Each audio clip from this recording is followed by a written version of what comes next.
Esse é o Ancapsu e nós vamos falar agora de uma entrevista do Gilmar Mendes que, segundo o Paulo Capelli, afastou a principal tese do Bolsonaro no inquérito do golpe, né? Segundo o Paulo Capelli, a principal tese do Bolsonaro no caso do golpe é que não se punem atos preparatórios de um crime. Isso é verdade. Em todo o direito brasileiro não se pune atos preparatórios, a menos que isso constitua um crime autônomo, né? E nessa entrevista aqui o Gilmar Mendes teria dito que não, que nesse caso, no caso de atentado ao direito, que isso se pune atos preparatórios, porque não sei o que lá e não sei o que lá. Vamos entender esse caso aqui, porque, primeiro, eu acho que isso daqui é o Gilmar Mendes gritando para a plateia, né? Falando para a plateia dele, que são jornalistas de esquerda. O que os jornalistas de esquerda querem ouvir é que Bolsonaro vai ser preso pelo golpe. Só que não tem nada ali, né? Eu não acho que essa seja a principal defesa do Bolsonaro, mas essa é uma defesa muito forte. É um ponto que é central nessa história toda. E o Gilmar Mendes não pode simplesmente ignorar esse fato. Isso é um direito bem estabelecido, uma coisa bem estabelecida no direito, o fato de que, para ter tentativa, tem que ter execução em si. Vamos entender esse caso aqui, porque se realmente o Gilmar Mendes prevalecer esse entendimento dele, primeira coisa, ele está fazendo um julgamento de exceção, ele está confessando que esse julgamento todo, o direito todo já foi para o saco, que ele está fazendo um julgamento de exceção, ele criou um crime próprio para o Bolsonaro só para botar o Bolsonaro na cadeia. E segundo, é um absurdo ele estar falando isso não em um voto, está falando isso numa entrevista abertamente em uma matéria que ele vai ser chamado a votar mais adiante, né? O que também, por si só, já é um absurdo. Essa notícia foi sugerida por O Esporádico, Imposto Voluntário e várias outras pessoas. Obrigado aí ao pessoal que sugeriu notícias lá no nosso site, no visãolibertaria.com. E obrigado a você que está assistindo o nosso vídeo. Se você gosta do nosso conteúdo, por favor, deixe o seu like e se inscreva aqui no canal, né? Pois bem, o Paulo Capelli está falando aqui, né, para alegria das esquerdas em geral, que aquela ideia de que não se pune atos preparatórios, que só se pune o início da execução, tentativa é quando você começa a execução do crime e algo impede que você conclua o crime. Então, de fato, né, teve uma fala muito famosa do Alexandre de Moraes, em que ele diz que o golpe não se pune a execução do golpe, se pune a tentativa de execução, e ele está correto, só se pune o golpe na tentativa. Olha, é como aconteceu no Peru, com Pedro Castilho. O Pedro Castilho começou um golpe, foi na televisão, falou para todo mundo, olha só, dei um golpe, dissolvi o Congresso, agora eu mando em tudo e coisa e tal.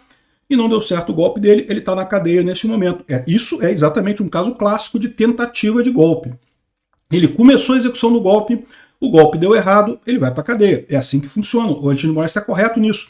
Só que o problema é que no caso do Bolsonaro, eles não têm nada. O Bolsonaro não fez nada, né? Não teve nenhuma tentativa de execução. Aí eles estão dizendo que teve a preparação porque fizeram planos e não sei o que lá.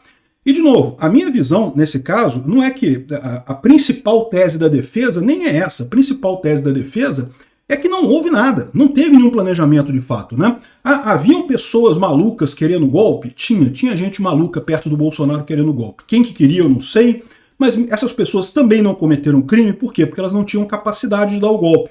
A única chance que elas teriam de dar o golpe é se o Bolsonaro concordasse com elas e tentasse fazer o golpe.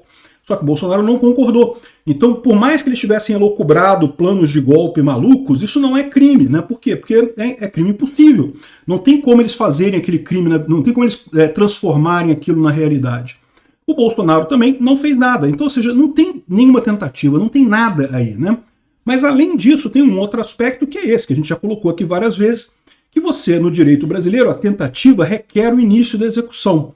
Você não pode punir atos preparatórios a menos que eles constituam um crime próprio. Então vamos entender aqui o que disse o Gilmar Mendes para esse repórter aqui, né? Tem um monte de poréns aqui. Primeiro que ele está falando com um repórter. Já é um absurdo. Ele está falando com o repórter algo que depois ele vai julgar isso, vai chegar na mesa dele lá no STF, esse julgamento, né? Então, ou seja, é uma coisa totalmente que não deveria fazer sentido nenhum. Jamais ele poderia fazer um negócio desse, de falar abertamente o voto dele. Mas isso aqui cai naquilo que eu falo para vocês. Todo esse processo é político, é puramente político e de propaganda. Não tem nada de direito aqui, esquece direito. Olha só. Mas não cometê-lo, não executá-lo, é um crime?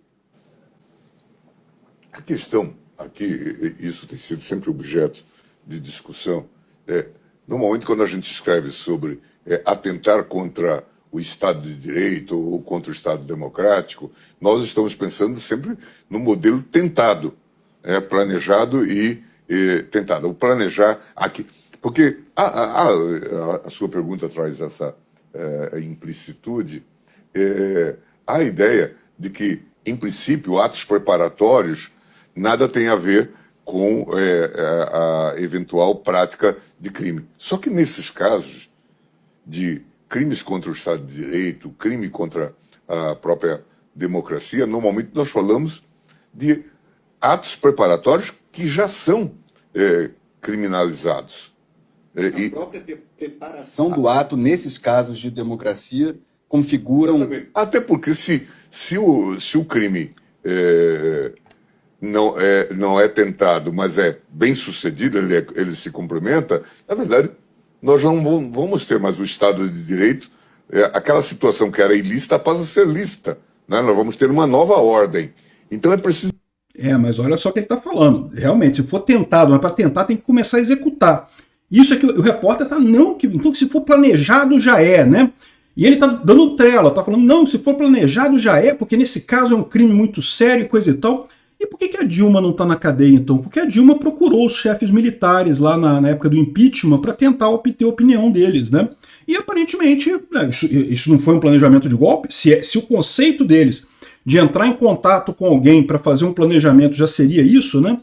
Mas é um absurdo que eles estão falando aqui, porque o Gilmar Mendes ele traz de novo essa coisa. O crime só vale se for tentado.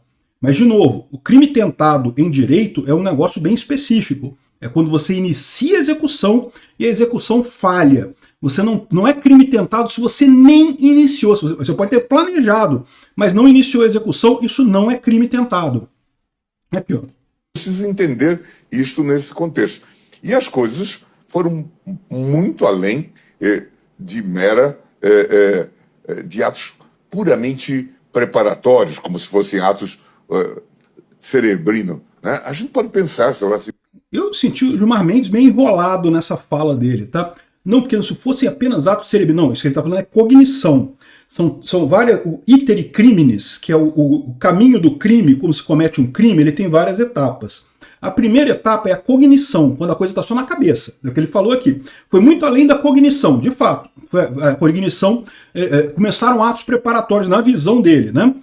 Na visão da Polícia Federal. Porque, de novo, eu não estou convencido disso. Eu acho que não teve nada em termos nem de preparação ali. O que teve foram planos malucos de pessoas que chegaram lá. Mas isso não é planejar um golpe, não é o Bolsonaro planejando esse golpe. É pessoas malucas apresentando planos aleatórios, né, que não teriam nenhuma chance de acontecer porque Bolsonaro não queria.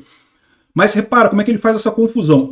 A cognição também não é punível. Ele está dizendo que não é mais do que cognição.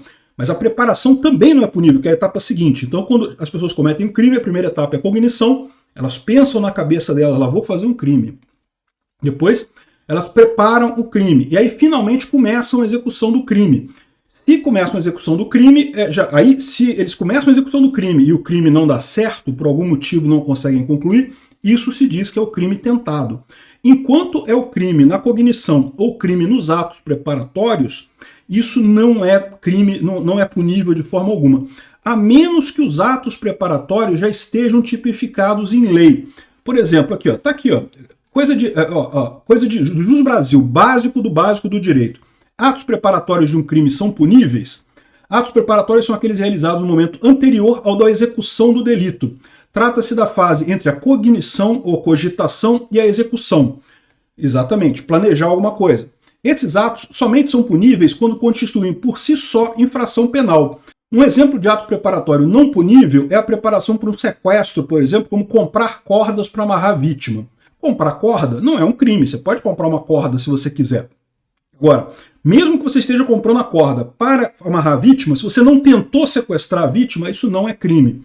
Agora, existem alguns casos em que a própria lei diz que a preparação para o crime é crime. Por exemplo, delito de petrechos para falsificação de moeda, artigo 291 do Código Penal. Você pode comprar coisas para falsificar moeda, comprar, sei lá, impressora de falsificação de moeda, não sei o que lá, tinta especial para falsificar moeda. Isso, em princípio, seria um ato preparatório. Você não começou a falsificar moeda ainda.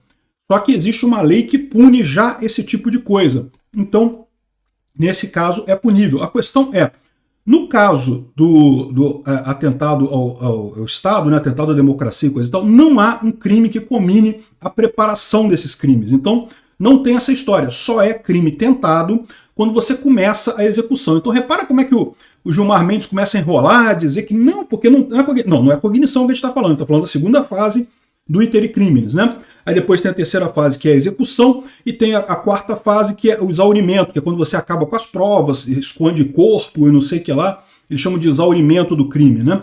Enfim. Poxa, que vontade de dar um tiro em alguém, né?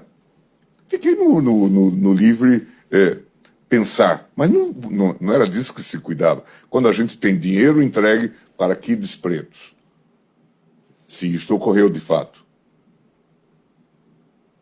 Se pessoas foram monitoradas para eventualmente serem presas ou eliminadas.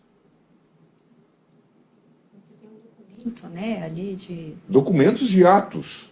Né? As pessoas estavam nos prédios acompanhando. Isso Estavam mesmo? Porque tem muita coisa naquele relatório da PF que ele fala que estava, mas se teve mesmo alguma coisa ali, a gente não sabe, né? Então repara que o Gilmar Mendes tenta sair pela tangente, porque ele sabe que atos preparatórios não são puníveis. Por mais que tenham feito alguma preparação para fazer isso, isso não é punível, né? E o que determina o que é preparação? Você monitorar pessoas é preparação. Isso é reconhecido em jurisprudência. Até porque, por exemplo, o caso do sequestro, você monitorar a pessoa para fazer o sequestro, você está vendo se a pessoa vai lá. É ato preparatório, não é punição, não é punível por si só isso daí, né?